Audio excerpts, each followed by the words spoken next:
Hi, it's me again with Corel Draw Tips and Tricks, and this is the second part of working with your color palette, and this is more for laser engravers.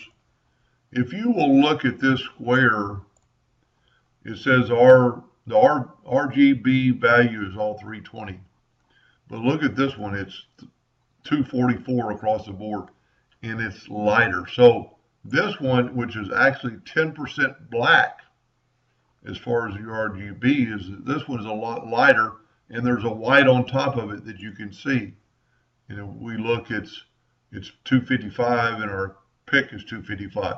So I just demonstrated in that last video how to make a color that's lighter. So we're going to pick on our 10%.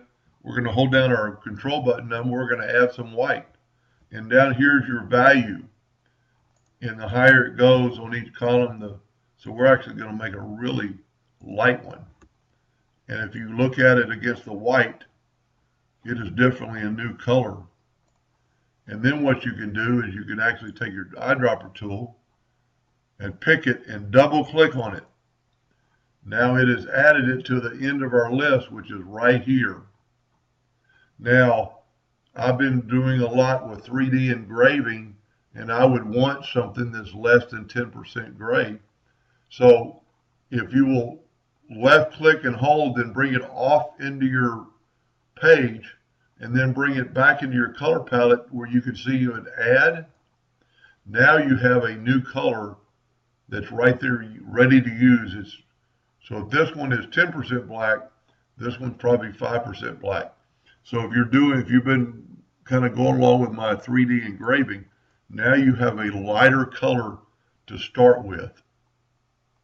So that's 10% black. This is a lot lighter because this is the 10% black right here. And let's get this one out of the way. Here's our new color. I'm going to take away the red hairline, and you can definitely tell the difference between the 10% black and what might be 5% black. So that's what you can do, and it's real helpful to move it around. Now I would always maybe go up to Windows, Color Palettes, and there should be a way to save.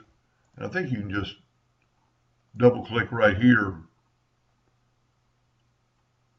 and set as default. It's already set. But I think when you click on it, whoop,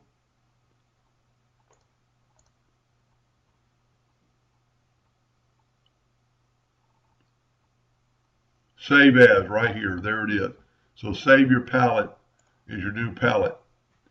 And then you can actually name it whatever you want and call it 5% gray. And then you'll just know that if you ever have to find it again or redo it, you can do that.